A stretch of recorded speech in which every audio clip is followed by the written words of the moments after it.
My wife called me a low-rent hauler and vanished with $2.5 million of my sweat equity. Before my narration, let me know where you're watching from. Drop a comment below and subscribe to hear more stories about blind trust and personal relationships can be the most devastating vulnerability and that practical wisdom and proactive defense. They say creation took 7 cycles. I built my own piece of Arizona paradise over 30 decades, measuring this nation 1 mile at a time behind the wheel of a Peterbilt 379. Every beam in our Phoenix ranch house I put there myself. Every knot in the oak flooring held a memory. That familiar creak beneath your feet was a sweeter sound to me than any orchestra. I'm Hank, 61 years old, founder of Liberty Haulage. For 30 decades, I've been doing what hard-working Americans do, grinding day and night to forge something tangible. My retirement vision was simple, the kind that crystallizes when you've spent enough lonely nights in Texas truck stops to know what truly matters. Work until 65, sell the operation, buy a classic Chris Craft boat, and spend whatever time I had left chasing marlin with Lorraine, my wife of 34 years, and finally tear through the stack of Hemingway novels on my nightstand. I dreamed of watching the sunrise over the Pacific without having to calculate tire pressure and delivery schedules. I genuinely thought I saw the checkered flag, but I was staring at a heat haze. A life in trucking teaches you to trust your internal compass. You learn to read the highway, the oncoming storms, and the intent of other drivers. You develop a sixth sense for when things are wrong, a vibration in the steering, a metallic scent from the engine, or the subtle way a rig drifts. But here's the kicker. That instinct fails you when you're on home turf, when exhaustion is set in, and the architect of the trap is the person who slept beside you for 34 years. Our house was on a 5-acre lot just outside of Tucson, Arizona. It wasn't opulent, but it was paid for. The desert landscaping was immaculate. The stars and straps flew from a 30-foot pole. In the gravel driveway sat my personal truck, a GMC Sierra 3500 I bought in 2017 and maintained meticulously. Next to it was Lorraine's Cadillac Escalade, which I bought for our 32nd anniversary. She wanted something plush, she said, something that didn't smell like diesel fumes and road grime. That cut me a little. My entire adult life smelled like diesel and road grime. It was the scent of the $75,000 that bought her that SUV, but I just nodded. I should have absorbed the sting of that comment. Business was humming. Liberty Haulage had 14 trucks on the road, its own maintenance bay, and enough steady contracts hauling California produce to keep the lights on. I still drove occasionally, mostly because I loved the freedom, but also because I didn't want to become the kind of owner who forgot the struggle. We had savings, not Manhattan penthouse money, but comfortable. The kind of comfortable where you grab the premium cut of Wagyu steak without checking the price tag, where you can help the kids with a mortgage down payment without grimacing. I measure my worth in firm handshakes and promises delivered. If I said your freight would be in Miami by Thursday morning, it was there by Wednesday night. That was my code. Simple, honest, American grit. Lorraine used to admire that, or so I believed.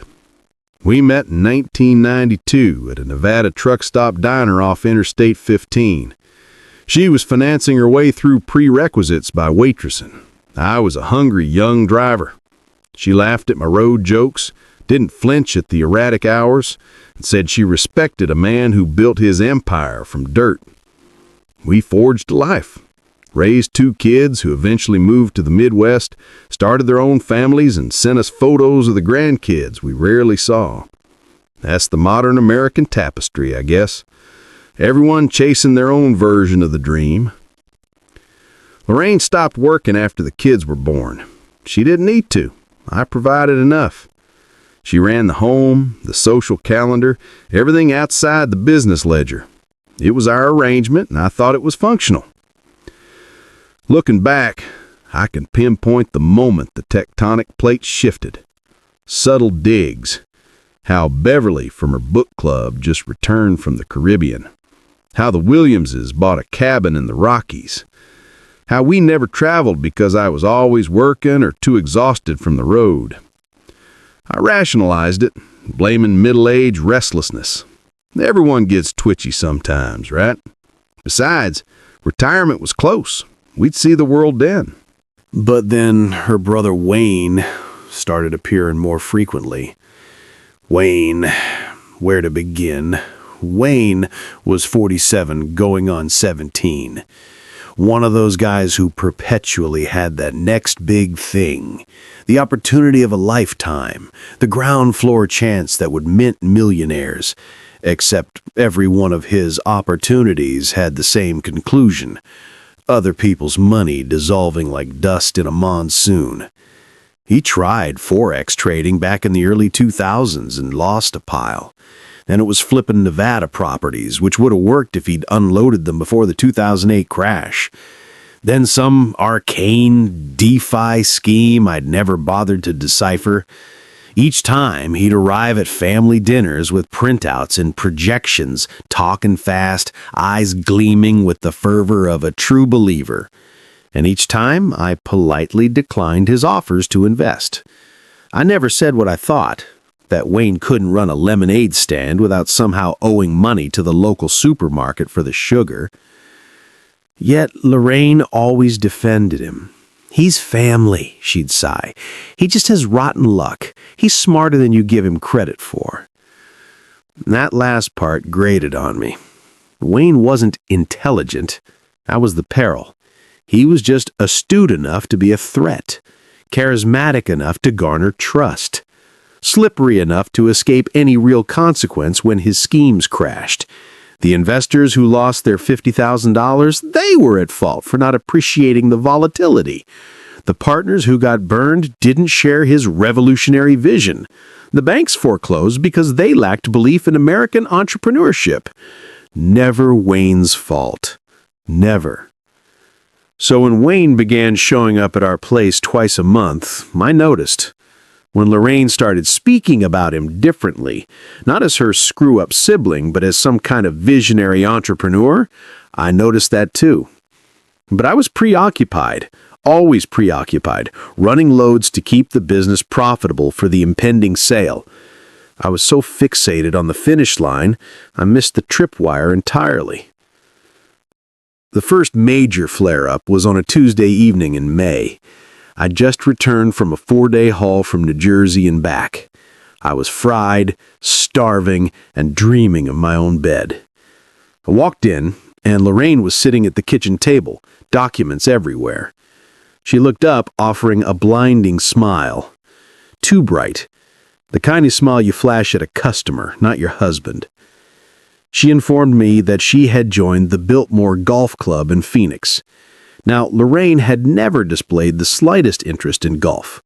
We'd driven past golf courses for 30 years, and she always called them a ridiculous waste of acreage. But suddenly, she had a burning passion for the sport. The club had an outstanding dining room, she said. The people are wonderful, and the networking opportunities are second to none. That last phrase snagged in my mind. Networking opportunities. Since when did Lorraine care about networking? But I was too weary to probe. I mumbled something about it being healthy to have hobbies. She seemed genuinely happy. Over the next few weeks, the golf club became her dominant personality trait. She'd return home, dropping names of strangers, discussing investment strategies, using terms like asset allocation, and diversification, and opportunity cost. One night, she announced that she'd met a wealth advisor at the club, a man named Sterling. Very polished, she said. Really knew his stuff. Sterling advised that leaving large sums in savings accounts was financially illiterate. Sterling said we were forfeiting potential returns daily. Sterling said intelligent money was perpetually in motion.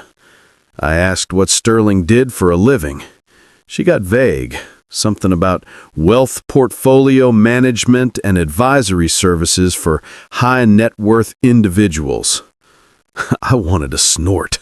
We were comfortable, yes, but we weren't built more rich. We were more Waffle House than Country Club. But I bit my tongue because she was excited, engaged in a way she hadn't been in years. I figured she was simply enjoying feeling sophisticated. Let her have her golf and her consultant named Sterling, who probably drove a leased Mercedes and never sweated a day in his life. The comments about my work began subtly. Small digs masked as concern. "You work so intensely, darling. Don't you think you've earned a break? Other men your age retired years ago." Then the remarks grew sharper. "You know, Sterling says the trucking industry is obsolete. Everything will be automated soon. Self-driving rigs. Maybe you should sell now while Liberty Haulage still holds value. Or Wayne was mentioning this California real estate opportunity. Sterling looked at the projections and said it was practically guaranteed returns. We should consider it." I'd mostly tune her out, nodding, making non-committal noises. What was I supposed to say? That her brother was a textbook failure? That Sterling, her golf buddy, was clearly chasing a massive commission? That after 30 years of building something rock solid, I was about to bet it all on Wayne's latest delusion? But she persisted, and Wayne kept showing up. Somehow, in a way I still can't entirely unpack, they started their coordinated attack. Wayne would stop by on Saturday afternoons with his tablet and his maps and his market projections. I'll grant him this. He'd improved his pitch. Less desperation, more polish. He'd talk about economic enterprise zones and infrastructure development and migration trends. And the entire time, Lorraine would nod along as if he were Jeff Bezos delivering a market briefing. I'd listen, politely say I'd consider it, and then dismiss it entirely. I'd seen this movie before, a dozen times with Wayne alone. But here is a fundamental truth about con artists, and I say that with all the fraternal affection one can muster for a brother-in-law. They are patient. They are meticulous. They wait for the perfect opening. That moment arrived on Thursday night in late June. I'd been on the road for 6 days, Oregon, Idaho, Utah, and then back down to Arizona. A brutal run. I pulled into the driveway around 9:30 p.m., every nerve screaming. Lorraine met me at the door, gave me a hug, asked me about the drive. Standard stuff.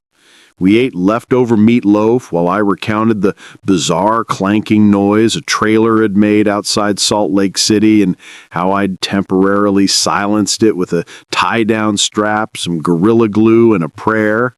She chuckled in all the right places, seemed genuinely delighted to see me. For a moment, everything was as it should be. Comfortable, easy, home. Then she produced the folder. She said it so casually, as if asking me to sign a birthday card. Remember those estate planning documents we signed ages ago? The power of attorney papers? My advisor looked at them, and apparently the Arizona statutes have shifted. We need to update them to ensure we're covered. Tax stuff, simple formalities, really. I was utterly exhausted. My eyes felt like they'd been scoured with sand. The meatloaf was a lead weight in my gut, and here was my wife of 34 years asking me to update some boring legal. I was utterly exhausted. My eyes felt like they'd been scoured with sand. The meatloaf was a lead weight in my gut.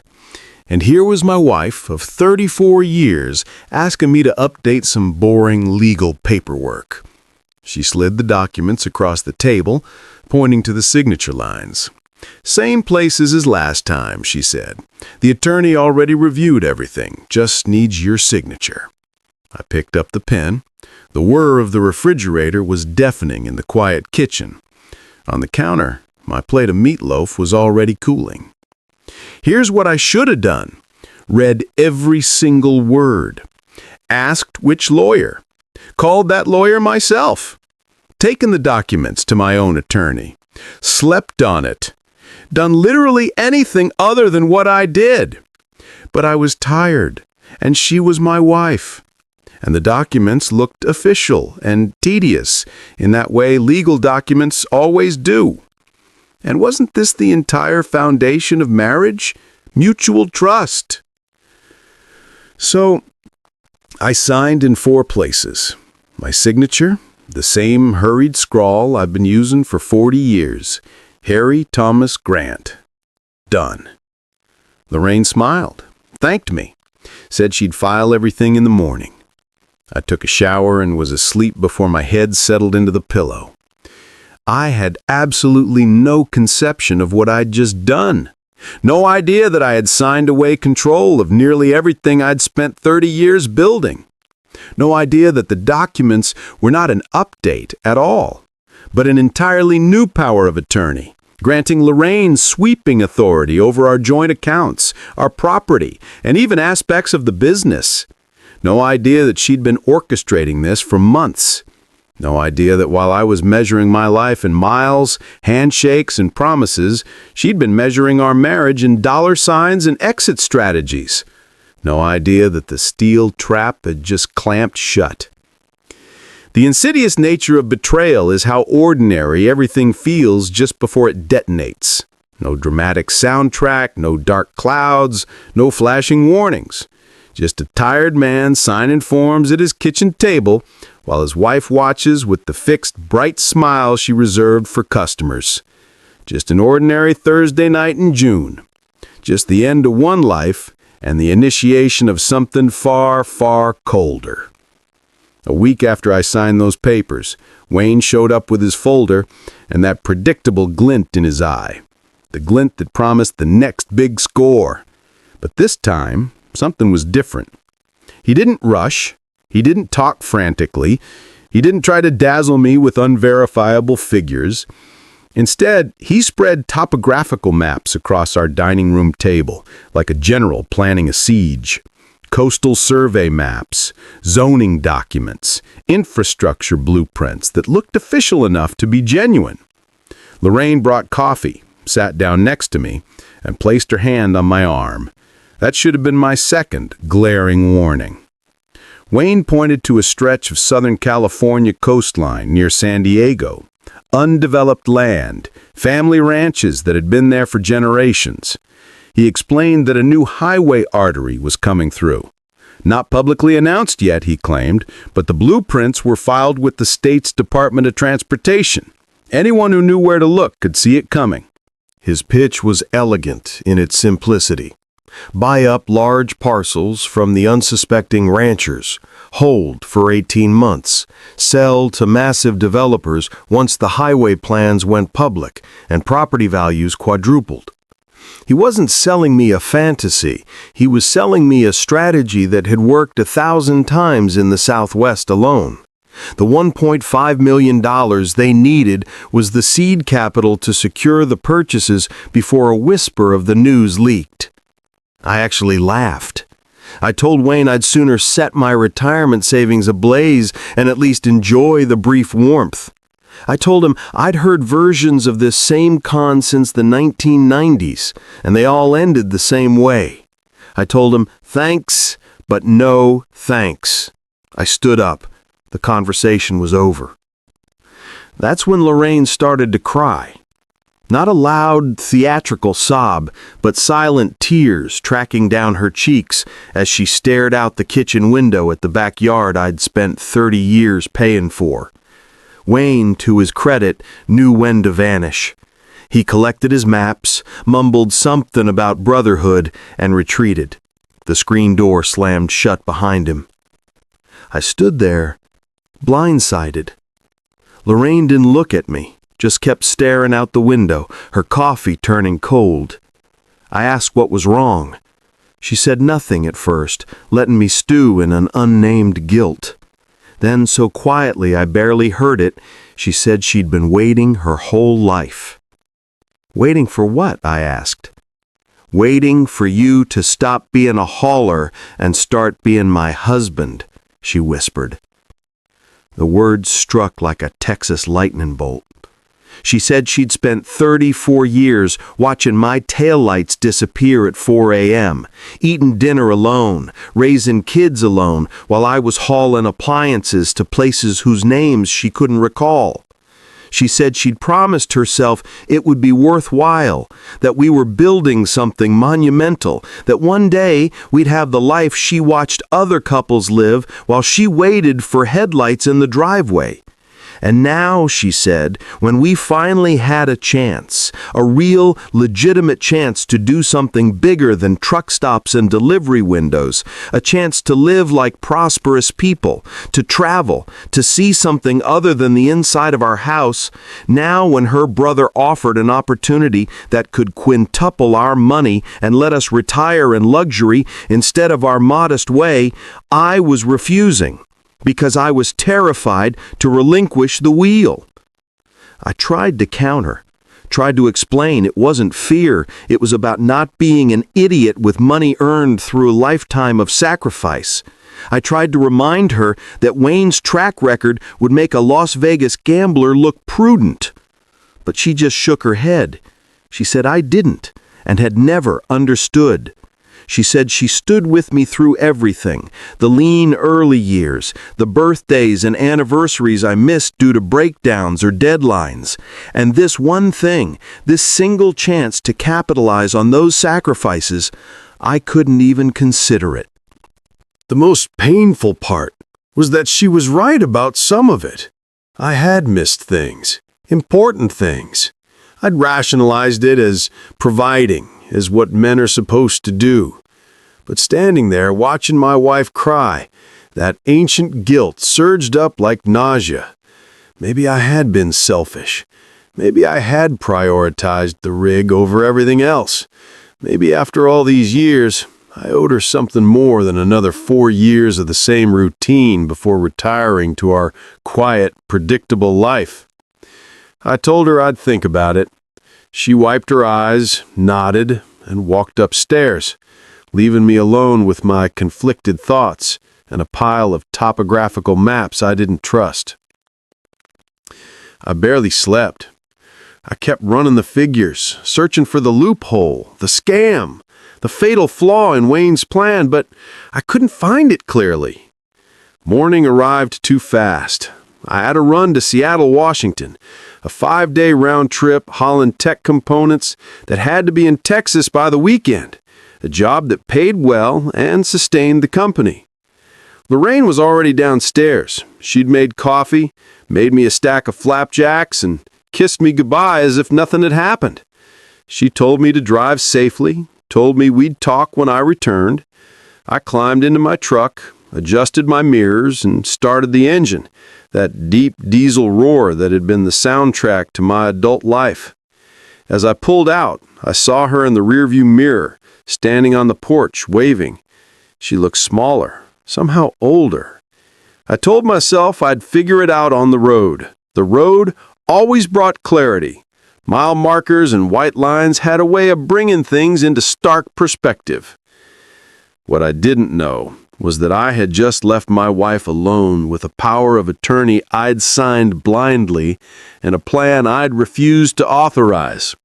What I didn't know was that before my tires hit the county line, she was already making calls.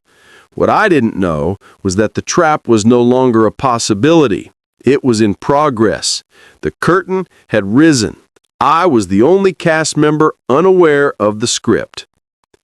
Lorraine walked back into the house and grabbed her cell phone. Wayne answered immediately. "It's finished," she told him. "He just departed. We have 5 days." Wayne then called Sterling, the wealth advisor, the man with the flawless coif and the leased Mercedes and the smile that promised riches while delivering ruin. Sterling called his own attorney, the one who had drafted the documents I'd signed. By noon, Lorraine was sitting at our bank in Tucson, the same bank where I'd been a customer for 29 years. She sat across from a loan officer, a kid barely 30, who saw exactly what she intended for him to see: a well-maintained home, perfect credit, a husband with a flourishing business. She applied for a home equity line of credit, a HELOC, for $1 million. The loan officer asked if her husband would be co-signing. She offered the customer service smile and explained that my husband was on the road, always on the road. He's headed through West Virginia right now, she added with a small, knowing laugh. Good luck reaching him. The signal out there is atrocious. That's precisely why we established the power of attorney, so I could handle urgent matters while he's off the grid. The loan officer reviewed the documents. Everything was legally sound. I had technically signed them, and trying to contact a long-haul trucker somewhere in the Appalachian dead zones seemed futile when the documentation was in order. He approved the loan. Lorraine shook his hand and walked out with access to $1 million of equity I'd spent 30 years building, one mortgage payment at a time. She didn't stop there. She called our investment advisor, the man who managed our retirement accounts, our nest egg, the IRA we'd maximized every year since I was 31. She told him she required a large, time-sensitive withdrawal for an investment. He hesitated, asking if I was aware. These were joint accounts. She patiently explained the power of attorney, about my being unreachable, and about this unique opportunity wouldn't wait. He asked how much. $1.5 million. The majority of our retirement, she stated. He attempted to dissuade her, explaining the federal tax penalties for early liquidation. He explained she'd be selling positions at a loss. He explained that at our age, recovering from such a massive withdrawal would be almost impossible. She listened politely, then instructed him to execute the transaction. He did, because legally he had to. The power of attorney was valid, the request was explicit, and if a wife wished to make a financially destructive decision, that was between her and her husband. Within 48 hours, $2.5 million had moved out of accounts bearing my name and into an account for Coastal Commerce LLC, a company registered in Nevada 9 days earlier, a company whose principals were Wayne Thomas and Sterling Montgomery, a company created for a singular purpose. While this was transpiring, I was driving through a downpour in Indiana, fighting crosswinds that shoved my trailer around, thinking about Lorraine's tears and wondering if perhaps I'd been overly hasty in dismissing Wayne's plan. Guilt is a strange, corrosive agent. It makes you second-guess the instincts that have kept you alive and solvent for 30 years. I called Lorraine from a truck stop outside St. Louis. I asked her how she was. I told her I'd been thinking about our confrontation. Her voice was warm, loving. She said she'd been thinking too. Said she was sorry for getting emotional. Said I knew I was just trying to protect us. Said we'd figure it out when I got home. She asked about the weather, about the drive, about what I'd eaten. We talked for 20 minutes, comfortable, mundane conversation. She told me she loved me, told me to be safe. I had no idea that while I was saying I loved her, our house was leveraged with a $1 million lien. No idea that our retirement accounts were empty. No idea that Sterling and Wayne were already debating how to transfer the funds offshore. No idea that the woman I'd loved for 34 years had spent the last 3 days systematically gutting everything we'd built. I drove through New Mexico as the sun fell, The desert painted in colors that made you believe in something sublime. The kind of sunset that reminded me why I became a hauler in the first place. I thought about growing old with her. About sitting on that porch we'd build, watching the storms roll in. I called her again from Oklahoma just to hear her voice. She answered, sounding happy. We'd talked about nothing important. About the neighbor's Labrador that kept escaping. About replacing the hot water heater. Ordinary married things. She told me she couldn't wait until I got back. Said she'd been thinking about our future. About setting up a college fund for the grandkids. She said all of this knowing that the house those grandkids were supposed to visit didn't belong to us anymore. Knowing that the trust fund she was talking about had just been wired to her brother's shell corporation. Knowing that the future she described had already been monetized. I told her I loved her, told her retirement was going to be everything we dreamed of. She said she was counting on it. I drove on into the night, feeling centered, feeling like a man who knew exactly where he was going. I had never been more profoundly wrong. Somewhere behind me, in a house that was no longer truly mine, my wife was sitting at the kitchen table with her brother and her club friend drinking Pinot Noir and celebrating their meticulous con. They discussed where the money would go, how long they'd wait before initiating the divorce, and how to structure things so I'd inherit the debt while they secured the cash. They laughed about the simplicity of it, how the low-rent hauler had signed everything without reading, how easy it was to manipulate the guilt. Sterling suggested a celebratory trip, perhaps the Bahamas. Wayne agreed. Lorraine raised her glass. To new beginnings, she said. My ending. I drove through California, watching the sun crest the Sierra Nevada. I delivered my load, signed the paperwork, and turned east, heading home, to a house that was already gone, to a wife who had already left, to a life that had ended while I was watching the desert sunset and counting my blessings. Betrayal never announces itself. It happens in the quiet moments, in phone calls about nothing, in an "I love you" that means something totally different than you think. It happens while you're driving through the night, believing in promises that are already void. I was 500 miles from home, headed east, thinking I had it all figured out. I was driving straight into the smoking ruins of my own life. The Mojave Desert in July is a place of brutal beauty. The heat shimmered off the Interstate 40 asphalt like a liquid mirage. That's where my Peterbilt decided it had had enough. The engine let out a grinding, screaming protest that signaled a fundamental, catastrophic failure. I managed to coast onto the shoulder, watching the temperature gauge redline. I sat there, listening to the ticking of cooling metal, staring at the endless horizon. I called for a tow. The nearest shop was 50 miles away.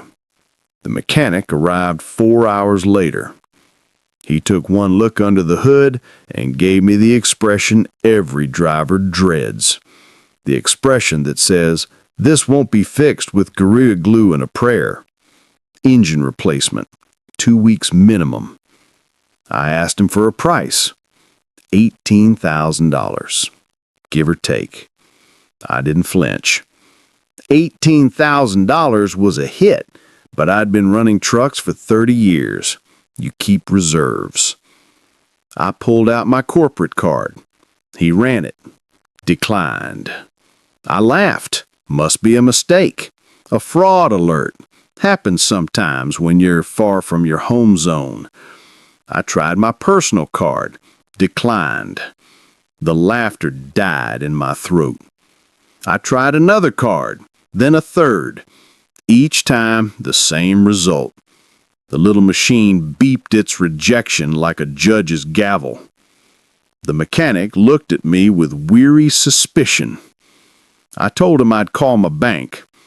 I finally reached someone who could access my accounts. I provided my information. The voice on the other end went quiet. Then, in that carefully neutral tone customer service personnel use when delivering devastating news, she told me my balance, $112.50. I said that was impossible. There should be at least $50,000 in that business account. She repeated the number. And then she added, "There's also a lien on your primary residence, $1 million. A home equity line of credit opened 4 days ago. The current balance is $1 million plus accrued interest." The desert heat felt like a blast of liquid nitrogen. I asked her to repeat it, slowly. A HELOC opened 4 days ago. $1 million withdrawn in full. I thanked her, a sheer reflex, and hung up. For 5 minutes, I just sat there, staring at the crack in my windshield. The crack branched out like a fault line. My mind scrambled for an explanation. Fraud, identity theft, any explanation but the truth that was already burning a hole in my stomach. I called Lorraine. She answered on the third ring. Casual, normal, like she'd been waiting for a chat. I told her there had been a catastrophe. Our accounts were empty. Someone had taken a loan on the house. We'd been robbed. We needed to call the police. There was a pause, long enough for the desert wind to throw dust against the glass, long enough for my heart to sink. Then she spoke, and her voice was different, flat, cold, the voice of a stranger. "It's not a mistake, Hank. The investment failed." The words didn't compute. "What investment? What are you talking about? I never agreed to any investment." Her voice grew colder. She told me Wayne's deal had collapsed. The land purchase went bad. The money was gone. All of it. The retirement, the equity, everything. I asked how. "I never signed anything. I never agreed." She laughed. Sharp, short, cool. "The power of attorney, Hank. Remember those papers you signed? The ones you didn't bother to read?" My rig suddenly felt very small. The desert very large. I asked about the house. She laughed again. "Oh, the house? That's the bank's headache now. We're $1 million upside down on a place worth maybe $750,000. They can fight over it." My voice was shaken. I asked her what she meant. Where did she fit in all this? And that's when she delivered the words that will echo in my head until the day I die. "I'm filing for divorce, Hank. I'm tired of being married to some low-rent hauler. My lawyer'll be in touch." She hung up. I sat there with the dead phone in my hand. Low-rent hauler. 34 years of marriage, 2 kids, 3 grandkids, hundreds of thousands of miles driven, holidays missed, health sacrificed. Low-rent hauler. That's when the full crushing weight of her betrayal hit me. Not just what she'd done, but the planning, the golf club, Sterling, Wayne's presentation, the tears, the guilt trips, the power of attorney. Every step had been calculated, every word scripted. She hadn't just stolen my money. She had performed a marriage while meticulously planning its execution. The absolute worst part? I had to call my 80-year-old father, Thomas Grant, and ask him to wire me $600 so I could afford a motel room while my truck was fixed. My dad, the man who taught me to change my own oil, to shake hands firmly, to keep my word. The man who had been so proud of Liberty Haulage. I had to tell him that his son, at 61 years old, was broke and stranded in the desert with a dead engine and a dead marriage. He didn't ask questions, just said he'd send the money. Said he loved me.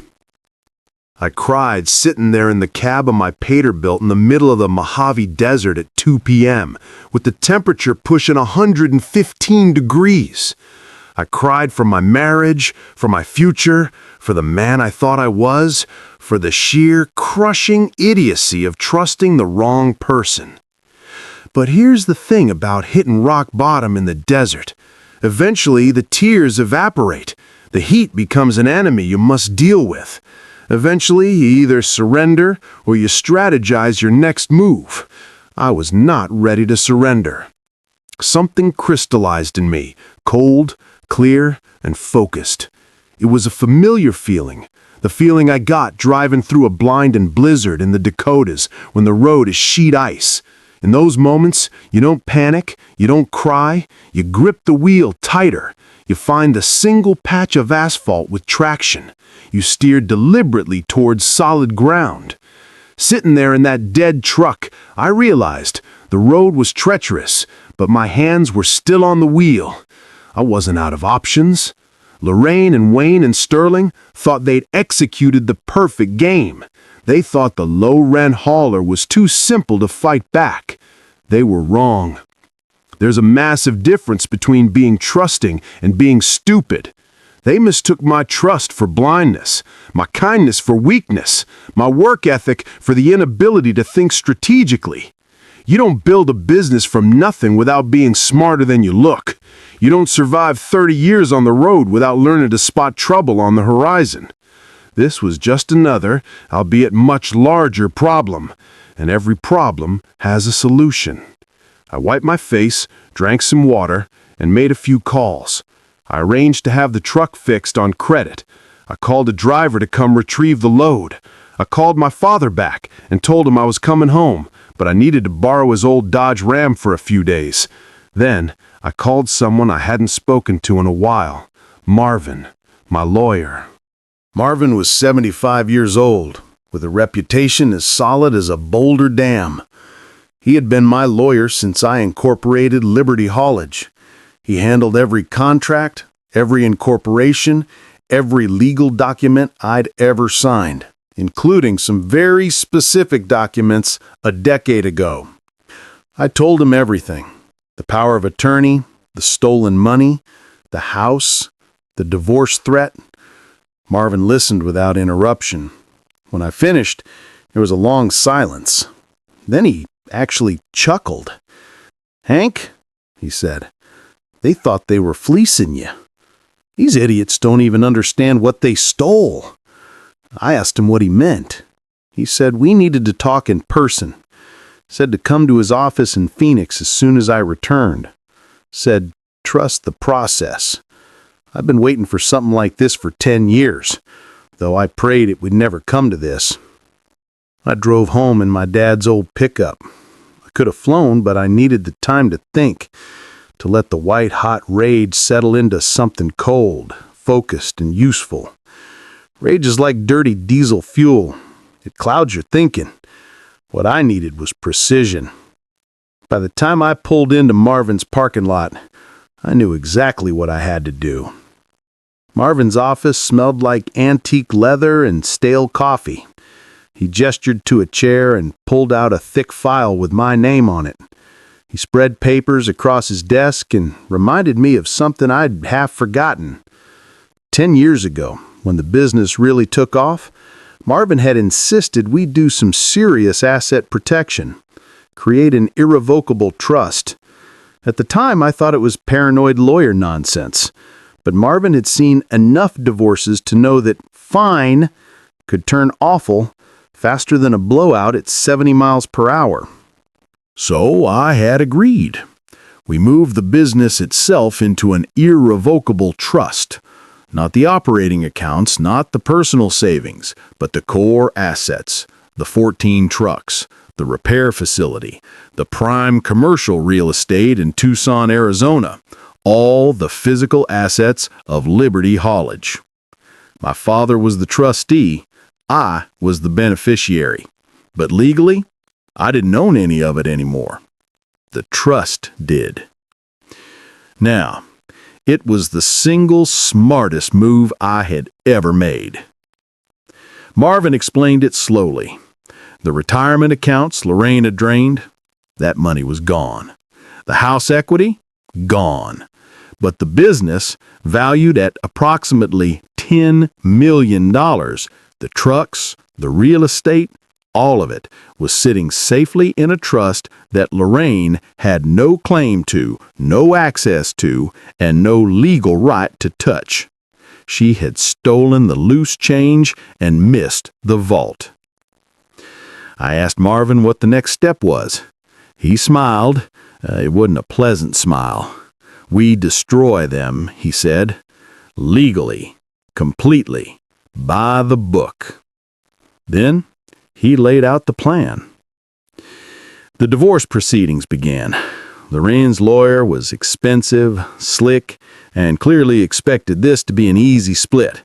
Rich guy's wife takes half. Standard stuff. At the first hearing, he presented the facts. Mrs. Grant made an investment using marital funds and power of attorney. The investment failed. The marital estate now consisted of significant debt and no liquid assets. Her client requested an equitable division of said debt, 50-50, fair and square.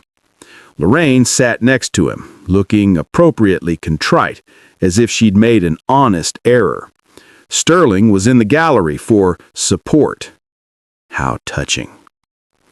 Marvin let them talk. Didn't object, didn't argue, just sat there, taking notes, looking like a turtle, basking in the sun. When they finished, the judge asked if I had any response. Marvin stood up slowly, adjusted his glasses, and cleared his throat. Your Honor, he said, what my colleague just described as a failed investment has a much simpler, more accurate name.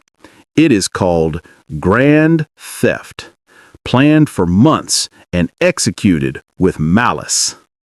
The courtroom went silent. Marvin walked the judge through it. How Coastal Commerce LLC was registered only 2 days before the HELOC was approved. How Wayne Thomas had a documented history of failed ventures. How Sterling Montgomery was not a licensed advisor but a golf instructor with a penchant for fraud. Phone records showed extensive, calculated planning between the three co-conspirators. Under Arizona law, Marvin explained, debt created through fraudulent activity by one spouse is not marital debt. It is separate debt, meaning it belonged entirely to the person who created it and her co-conspirators. Lorraine's lawyer tried to object, calling it inflammatory.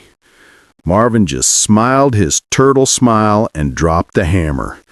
Phone records, bank records, emails discussing how easy it was to manipulate the low-rent hauler. The judge was furious. He ordered a full investigation. He suspended the divorce proceedings pending criminal review.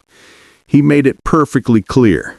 If fraud was proven, the debt, all $2.5 million of it, would fall entirely on Lorraine, Wayne, and Sterling. Lorraine looked as if she'd been struck by a bolt of lightning. The criminal investigation took 4 months. It resulted in fraud charges. No jail time, unfortunately. White-collar crime rarely gets what it deserves, but the financial penalties were crushing. The bank foreclosed on the house. It was put up for auction. My father, acting as the trustee, was the only bidder. He bought it for $700,000. The bank absorbed the remaining loss. I moved back in and changed every lock. That felt incredibly satisfying. The divorce was finalized. I kept the business. She kept the debt. Wayne and Sterling were jointly and severally liable for their share. All three declared bankruptcy. It didn't matter. The judgment was for fraud. You can't legally bankruptcy your way out of that. They will be paying it off for the rest of their lives. I still had my business, still had my trucks, still had my future. Different in plan, surely, but mine. 1 week after the house was legally mine again, I was standing on the porch, replacing the locks. A tow truck pulled up. Sterling's Porsche was on the back, repossessed. The driver asked where to drop it. I told him the impound lot was fine. Lorraine and Wayne were standing on the sidewalk. They had come to retrieve some final belongings. They didn't say anything, just stared, waiting for me to gloat. I didn't say a single word. I just watched the tow truck drive away with the Porsche. When the truck turned the corner, I looked at him one final time. Not with anger, not with triumph, but just with the cold, clear assessment of a man who had learned a profound lesson. I turned back to my door, my house, my lock. Behind me, I heard him walk away. I went inside, made coffee, and sat on my couch in my house that I'd built with my own hands in my own sweat, looking out the window at my 5 acres of Arizona paradise, paid for, secure, mine. They thought I was their blind spot, thought I was too trusting, too busy driving to notice the setup. They were wrong. Every good trucker knows their truck, every mirror, every angle, and you always check your blind spots before making a move.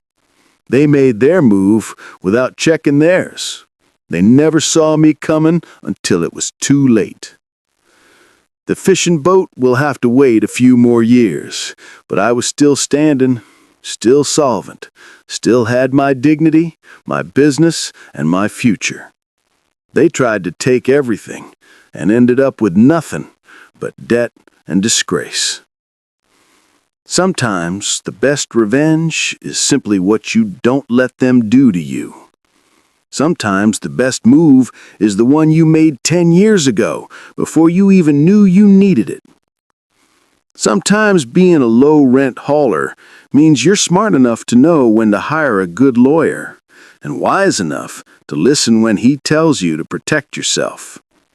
I still measure my life in miles, handshakes, and promises kept. That hasn't changed. I'm still here, still driving, still keeping my word. If this story resonated with you, please subscribe to hear more real-life experiences about family betrayal. Thank you for listening, and remember, the hardest thing a man can do when he's happy, always check your blind spots. Drop a like, share this story with someone who might need to hear that message today.